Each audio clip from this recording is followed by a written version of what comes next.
नमस्कार। आज है 20 जनवरी 2026। आज के वीडियो में हम 20 जनवरी के जितने भी मोस्ट इम्पोर्टेंट करंट अफेयर बनते हैं उन सभी की चर्चा करेंगे। दोस्तों, आज के वीडियो में हम सबसे पहले कवर करेंगे अंतर्राष्ट्रीय समसामयिकी को, उसके बाद राष्ट्रीय समसामयिकी की, और लास्ट में हम बात करेंगे राजस्थान परिदृश्य की, यानी राजस्थान की जो अंदर मोस्ट इम्पोर्टेंट करंट अफेयर बनते हैं, जहां से क्वेश्चन बनने की प्रबल संभावना है, उन सभी तथ्यों की। मोस्टली देखें तो हम आज के वीडियो में हम बात करेंगे विश्व आर्थिक मंच और हाई सीज ट्रीटी क्या है। हाई सीज ट्रीटी के बारे में चर्चा करेंगे। इसके अलावा ग्रह लक्ष्मी पोर्टल और स्वास्तिक पोर्टल के बारे में बात करेंगे। इनको देखते हुए हम बाद में चलेंगे दोस्ती तट रक्षक अभ्यास किसके बदले हुआ है, और पीएम विश्वकर्मा हाट का आयोजन कहाँ किया गया है। अब दोस्तों, राजस्थान के अंदर बात करेंगे हम नापालेश्वर महादेव मंदिर कहाँ है, और प्रेरणा अभियान कहाँ क्या है। इन सभी की बारे में इन सभी टॉपिक बिंदुओं को आज की इस वीडियो में हम कवर करेंगे। तो दोस्तों, चलिए शुरू करते हैं बिना समय गवाए। सबसे पहले बात करते हैं दोस्तों विश्व आर्थिक मंच की, जिसकी 2026 में वार्षिक बैठक का आयोजन किया जा रहा है दावोस स्विट्जरलैंड के अंदर। दोस्तों, जो दावोस में जो संवाद हो रहा है, इसकी थीम है संवाद में भावना, यानी संवाद में भावना है जो विश्व आर्थिक मंच 2026 की थीम रखी गई है। दोस्तों, जो विश्व आर्थिक मंच 2026 में वैश्विक नेता एकत्रित होकर संवाद को बढ़ावा देने और विश्वास पुनर्निर्माण की दिशा में कार्य कर रहे हैं। दोस्तों, विश्वास पुनर्निर्माण मतलब दोस्तों हाल ही के अंदर पिछले लगभग एक साल से जो विश्व का जो वर्ल्ड पावर ऑर्डर बदला है, उसके अंदर जो सिचुएशन क्रिएट हुई हैं, उन सभी को दोबारा पुनर्स्थापित करने के लिए अब सिचुएशन ऐसी क्या क्रिएट हुई है। तो दोस्तों, रूस यूक्रेन युद्ध चल रहा है। यूएसए ने जो वेनेजुएला पर अटैक कर दिया है। यूएसए जो ईरान के अंदर जो तख्तापलट की तैयारी कर रहा है। यूएसए जो ग्रीनलैंड के बारे में को कब्जा करना चाहता है। इस वजह से जो वैश्विक स्थिति खराब हुई है, इसके अलावा जो यूएसए ने टेरिफ गेम खेला है, उन सभी को मद्देनजर देखते हुए विश्व के सभी देशों के जो नेता हैं उनमें अविश्वास है व्यापार को लेके। इसलिए इस क्षेत्र में पुनर्विश्वास के लिए और सुगम व्यापार और सहयोग सुनिश्चित करने के लिए विश्व की विश्व के अंदर स्थिरता स्थापित करने के लिए जो दावोस स्विट्जरलैंड के अंदर WEF यानी विश्व आर्थिक मंच है, उसकी बैठक का आयोजन किया जा रहा है। दोस्तों, ये था विश्व आर्थिक मंच। अब नेक्स्ट बात करते हैं हाई सीज ट्रीटी क्या है। दोस्तों, हाई हाई सीज ट्रीटी, दोस्तों ये समुद्री जीवन रक्षा के लिए चलाया गया एक अभियान है। दोस्तों, इसका उद्देश्य समुद्री पारिस्थितिकी तंत्र को सुरक्षा करना, यानी संरक्षित करना किसे संरक्षित करना दोस्तों, जो समुद्री जीवन है, समुद्री पारिस्थितिकी तंत्र है, उसको संरक्षित करना। दोस्तों, यह समुद्री जीवों को बचाने और जलवायु परिवर्तन के प्रभावों का सामना करने में मदद करेगा। दोस्तों, जैसे कोई भी देश है, उसकी जो समुद्री सीमा है, उसके बाद जो ओपन समुद्र है, विश्व का जो पूरा ओपन समुद्र है, उसके अंदर है जो समुद्री पारिस्थितिकी तंत्र की रक्षा की जाएगी, उसे संवर्धित किया जाएगा, उसे बढ़ाया जाएगा, उसके और फलने फूलने की स्थितियां क्रिएट की जाएगी, जिससे ये अत्यधिक फैले फूले, जिससे आने वाले भविष्य में जलवायु परिवर्तन के खतरों को कम किया जा सकते हैं। समुद्री जीव हैं जो पारिस्थितिकी तंत्र में बहुत ही महत्वपूर्ण भूमिका निभाते हैं, उनको जो समुद्री जीव है उनको बचाया जा सके। और दोस्तों, अभी आपको पता होगा वर्तमान में जो जो समुद्री पारिस्थितिकी तंत्र है, वो 1% बचाव की संभावना पे चल रहा है। इसे आगे बढ़ा के इसको और बढ़ाना है, अत्यधिक सुरक्षित और संरक्षित करना है। तो दोस्तों, ये है हाई सीज ट्रीटी। दोस्तों, ये यूएन चार्टर यानी यूनाइटेड नेशन के नेतृत्व में जो है हाई सीज ट्रीटी का गठन किया गया है और इसका क्रियान्वयन किया जाएगा। नेक्स्ट बात करते हैं देश की पहली वंदे भारत स्लीपर ट्रेन है जो हावड़ा से गुवाहाटी के मध्य चलाई जाएगी। दोस्तों, आपको पता ही होगा कि भारत सरकार है जो high speed Vande Bharat train का संचालन करने जा रही है। इसके तहत पहली वंदे भारत स्लीपर ट्रेन का संचालन हावड़ा से गुवाहाटी के मध्य किया जाएगा। नेक्स्ट बात करते हैं गृह लक्ष्मी पोर्टल। दोस्तों, जो गृह लक्ष्मी पोर्टल है, जो महिला उद्यमिता को बढ़ावा देने के लिए शुरू किया गया है कर्नाटक सरकार द्वारा। किसके द्वारा दोस्तों? कर्नाटक सरकार द्वारा। जो कर्नाटक में है, महिला उद्यमियों को सशक्त बनाने के लिए, उन्हें साधनों और नेटवर्क से जोड़ने के लिए और अपने व्यवसायों को विकसित कर सके, उसके लिए आत्मनिर्भर बनाने के लिए जो गृह लक्ष्मी महिला उद्यमी पोर्टल है जो लॉन्च किया गया है। नेक्स्ट बात करते हैं दोस्तों, स्वास्तिक पोर्टल क्या है दोस्तों। दोस्तों स्वास्तिक पोर्टल है पारंपरिक ज्ञान का प्रसार करने के लिए। जो भारत का देसी जड़ी बूटियों से जो इलाज होता था वो पारंपरिक ज्ञान है, जिसमें हम दादी नानी के नुस्खे देखते हैं, उन सभी को आगे बढ़ाने के लिए, आने वाली पीढ़ियों को अपने सांस्कृतिक धरोहर से जोड़ने के लिए और अपने आयुर्वेदा के बारे में जानकारी देने के लिए ये एक डिजिटल प्लेटफॉर्म है, जो जिसके अंदर है जो व्यक्ति अपने विचारों को आदान प्रदान करेगा, वहां अपने विचार साझा करेगा। दोस्तों ये है भारत के समृद्ध पारंपरिक ज्ञान को संरक्षित करना, यानी जो दादी नानी के नुस्खे हैं वो अभी है जो खत्म होने के कगार पे चल रहे हैं, इसलिए उनको एक डिजिटल प्लेटफॉर्म के माध्यम से संरक्षित करने का प्रयास किया जा रहा है स्वास्तिक पोर्टल के द्वारा। दोस्तों नेक्स्ट बात करते हैं, मिजोरम को दोस्तों अदरक राजधानी घोषित किया गया भारत की। दोस्तों नीति आयोग ने मिजोरम को अदरक की राजधानी घोषित किया है, यानी भारत की अदरक राजधानी के रूप में किसे घोषित किया गया है। जैसे भारत की जो है आर्थिक राजधानी है, राजनीतिक राजधानी है, और जो टेक्सटाइल राजधानी है, उसी प्रकार जो है भारत की मिजोरम को भारत की अदरक राजधानी घोषित किया गया है। दोस्तों किसके द्वारा घोषित किया गया है, नीति आयोग के द्वारा। दोस्तों ये अदरक की खेती को बढ़ावा देने और किसानों के विकास में योगदान देने के लिए लिया गया अत्यधिक महत्वपूर्ण फैसला है। नेक्स्ट बात करते हैं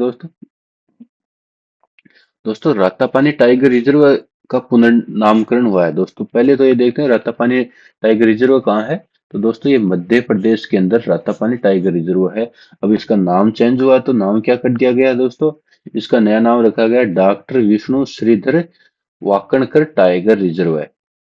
जो दोस्तों जो वाकणकर है उनके संरक्षण के कार्यों को सम्मानित या सम्मान देने के लिए उनके नाम के ऊपर रातापानी टाइगर रिजर्व का नामकरण किया गया है। नेक्स्ट बात करते हैं दोस्तों केरल की। दोस्तों केरल है जो व्यक्तिगत ईवी में का अग्रदूत बना है। दोस्तों अब व्यक्तिगत ईवी का अग्रदूत कैसे, दोस्तों जो व्यक्तिगत जो पर्सनल वाहन खरीदने में केरल ने इलेक्ट्रॉनिक वाहनों को ज्यादा महत्व दिया है। यानी कोई भी व्यक्ति है जैसे गाड़ी खरीदता, कोई पेट्रोल की कोई डीजल की, उसी प्रकार केरल के जो निवासी हैं उन्होंने ईवी को प्राथमिकता दी है। इसलिए जो व्यक्तिगत इलेक्ट्रॉनिक व्हीकल खरीदने में केरल है जो प्रथम स्थान पे रहा है। केरल ने व्यक्तिगत इलेक्ट्रॉनिक वाहनों को अपनाने में एक महत्वपूर्ण भूमिका निभाई है। यह राज्य स्वच्छ परिवहन के प्रति अपने प्रतिबद्धता को दर्शाता है, जो पर्यावरण संरक्षण में योगदान करता है। नेक्स्ट बात करते हैं दोस्तों दोस्ती तट रक्षक अभ्यास के बारे में। दोस्तों ये अभ्यास भारत, श्रीलंका और मालदीव के मध्य माले में आयोजित किया जा रहा है। ये इस युद्ध दोस्ती तट रक्षक अभ्यास का 70वां संस्करण था। कौन सा संस्करण था दोस्तों, 70वां संस्करण था, जो समुद्री सुरक्षा और सहयोग को बढ़ावा देने के लिए महत्वपूर्ण एक प्रकार का तटरक्षक अभ्यास है, जिसका नाम क्या है दोस्तों, दोस्ती यानी फ्रेंडशिप। नेक्स्ट बात करते हैं दोस्तों, पीएम विश्वकर्मा हाट का आयोजन किया गया है। दोस्तों अब पीएम विश्वकर्मा हाट क्या है, सबसे पहले तो देखते हैं विश्वकर्मा हाट क्या है। दोस्तों विश्वकर्मा हाट का मतलब निकालें तो जो शिल्पकार हैं भारत के अंदर है, जो अद्वितीय हस्तशिल्प का प्रदर्शन करना जानते हैं। जैसे हम राजस्थान के अंदर बात करें तो जो हस्तकला है, जिसके अंदर जो ब्लू पोएट्री हो गई, जोधपुर के अंदर जो लकड़ी के जो डिजाइन बनाए जाते हैं, इसके अलावा जो राजस्थान की जो नाथ द्वारा की जो पेंटिंग्स हैं, वहां पे जो प्रदर्शन किया जाता है, ये हो गया। जो राजस्थान की कठपुतली हो गई दोस्तों, ये हस्तशिल्प के अंदर आता है। इनको समय के साथ इनका क्या हो रहा है कि पतन हो रहा है, क्योंकि इन चीजों को हम महत्व नहीं दे रहे हैं, हम रेडीमेड चीजों की ओर ट्रांसफर हो रहे हैं। इसलिए इन सभी कारीगरों को एक वैश्विक मंच देने के लिए, एक स्थान प्रदान करने के लिए जो विश्वकर्मा हाट नामक विश्वकर्मा हाट का आयोजन किया गया है। अब दोस्तों प्रधानमंत्री ने इस जो प्रधान विश्व पीएम विश्वकर्मा हाट है वो उसका आयोजन कहाँ किया गया है, नई दिल्ली के अंदर। इसके अलावा दोस्तों विश्वकर्मा योजना का भी संचालन किया जा रहा है, जिसके अंदर भी यही है कि शिल्पकार हैं उनको आर्थिक सहायता दी जाएगी, उनके जो प्रोडक्ट हैं उनके लिए जो राजस्थान के अंदर है जो एम्पोरियम बनाकर उनको प्रदर्शित किया जाएगा, सेल किया जाएगा। दोस्तों यह है पीएम विश्वकर्मा हाट का आयोजन, जो दिल्ली के अंदर किया गया है। नेक्स्ट बात करते हैं दोस्तों। अभी आज का आपके लिए रिवीजन का एक क्वेश्चन है, जिसके बाद हम राजस्थान का जो समसामयिक है उसके बारे में चर्चा करेंगे। दोस्तों आज का ये रिवीजन का पहला प्रश्न है, आर्यन वर्ष ने कहाँ के निवासी हैं? कहाँ के निवासी हैं दोस्तों? आपके सामने ऑप्शन है नई दिल्ली, गुजरात, राजस्थान, हरियाणा। इसका राइट आंसर आपको कमेंट बॉक्स के अंदर बताना है। इसका हम इस क्वेश्चन को हमने लास्ट वीडियो के अंदर कवर किया था। अब आगे बढ़ते हैं दोस्तों राजस्थान समसामयिकी के बारे में।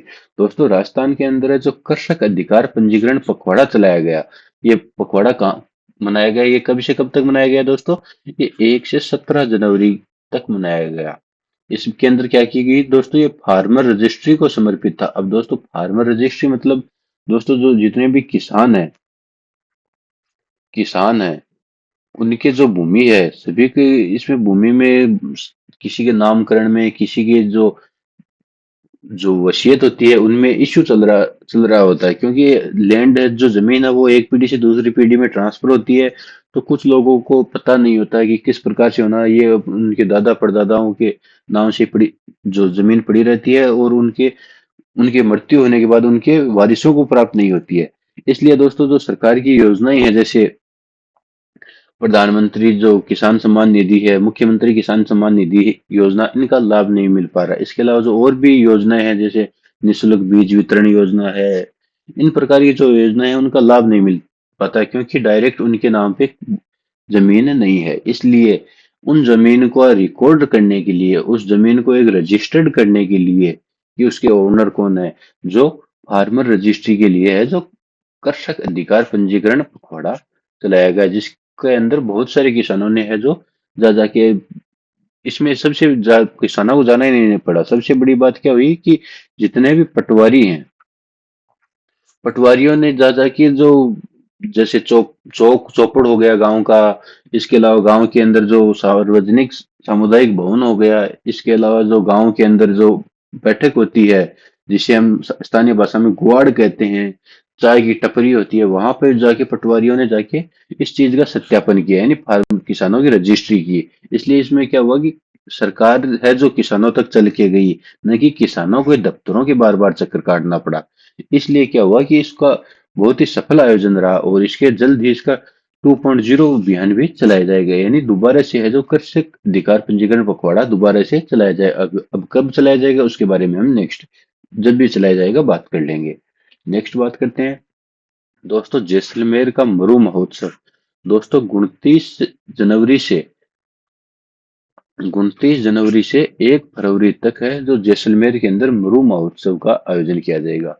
अब दोस्तों जैसलमेर के अंदर मरु महोत्सव का आयोजन किया जाएगा। ये कब से कब? 29 से 1 फरवरी, 29 जनवरी से 1 फरवरी तक जो मरु महोत्सव, इसके अंदर सांस्कृतिक कार्यक्रम होते हैं।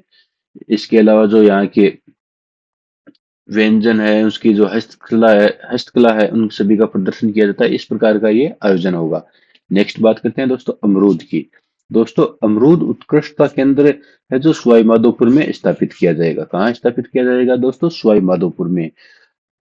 और दोस्तों आपको हाल ही में पता होगा अमरूद महोत्सव है, उसका आयोजन कहाँ किया जा रहा है दोस्तों? सवाई माधोपुर के अंदर ही अमरूद महोत्सव का आयोजन किया जा रहा है। और इसी आयोजन के तहत जो कृषि मंत्री हैं किरोड़ी लाल जी, उन्होंने अमरूद उत्कृष्टता केंद्र सवाई माधोपुर में स्थापित करने की बात कही। इसके अलावा दोस्तों फूलों का उत्कृष्टता केंद्र भी है जो सवाई माधोपुर के अंदर स्थित है। इतनी बातें आपको सवाई माधोपुर के बारे में याद रखनी है। नेक्स्ट बात करते हैं दोस्तों नापलेश्वर महादेव मंदिर कहाँ है? दोस्तों नापलेश्वर महादेव मंदिर है जो जैसलमेर के अंदर स्थित है। अब दोस्तों जैसलमेर के अंदर स्थित है, तो इससे पहले हमने क्या बात की थी कि जैसलमेर के अंदर है जो मरु महोत्सव का आयोजन किया जाएगा। इसलिए जो मरु महोत्सव का शुभारंभ होगा वो इस नापलेश्वर महादेव मंदिर में पूजा करके उसके बाद ही इसका शुभारंभ किया जाएगा मरु महोत्सव का। तो ये दोनों चीजें आपको याद रखनी है, और ये एग्जाम की दृष्टि से ये बहुत ही महत्वपूर्ण प्रश्न बन जाता है कि नापलेश्वर महादेव मंदिर कहाँ स्थित है। नेक्स्ट बात करते हैं दोस्तों प्रेरणा अभियान 2.0 क्या है दोस्तों? दोस्तों प्रेरणा अभियान 2.0 है जो उप मुख्यमंत्री दिया कुमारी जी द्वारा आईसी द्वारा इसका शुभारंभ किया गया और ये आईसीडीएस द्वारा संचालित है। आईसीडीएस जो संस्था है उसके द्वारा संचालित है। दोस्तों ये प्रेरणा अभियान 2.0 क्या है? दोस्तों प्रेरणा की फुल फॉर्म है pregnancy registration and early childhood education and nutrition nutrition awareness अभियान। अब दोस्तों ये एक प्रकार का अभियान है। इसके अंदर क्या किया जाएगा कि जो महिलाएं हैं और उनके जो बच्चे हैं उनको उनकी जो प्रेगनेंसी है उनका रजिस्ट्रेशन किया जाएगा। अर्ली चाइल्डहुड एजुकेशन दी जाएगी महिलाओं की, यानी बच्चे की देखभाल कैसे की जाती है गर्भावस्था दौरान।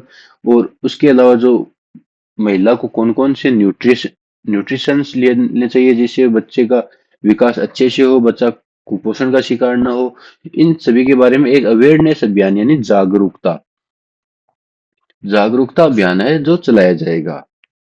और इसका शुभारंभ किसने किया है? तो दोस्तों मुख्यमंत्री दिया कुमारी जी हैं, सॉरी उप मुख्यमंत्री दिया कुमारी जी हैं। उसके द्वारा प्रेरणा अभियान 2.0 का शुभारंभ किया गया है और ये आईसीडीएस संस्था द्वारा संचालित है। इतनी बातें आपको प्रेरणा अभियान 2.0 के बारे में याद रखनी है। दोस्तों आज के हमने करंट अफेयर के जितने भी टॉपिक थे उन सभी को हमने कवर कर लिया। अब लास्ट में हम देखते हैं दोस्तों हमारा रिवीजन का आखिरी क्वेश्चन। दोस्तों इस क्वेश्चन लास्ट क्वेश्चन आज, भारतीय नौसेना में पहली तकनीकी महिला अधिकारी कौन बनी है? अधिकारी कौन बनी है दोस्तों? इसका जो राइट आंसर है वो आपको कमेंट बॉक्स के अंदर बताना है। आपके सामने ऑप्शन है रक्षिता राठौड़, मुस्कान अग्रवाल, नीतू चोपड़ा और रंजिता व्यास। दोस्तों जो इस क्वेश्चन का जो राइट आंसर है वो आपको कमेंट बॉक्स के अंदर बताना है। इस क्वेश्चन को भी हमने लास्ट वीडियो के अंदर कवर किया था। तो दोस्तों आज की वीडियो में हमने जितने भी मोस्ट इंपोर्टेंट करंट अफेयर थे जो एग्जाम में पूछे जाने की दृष्टि से बहुत ही महत्वपूर्ण थे, उन सभी को हमने चर्चा किया।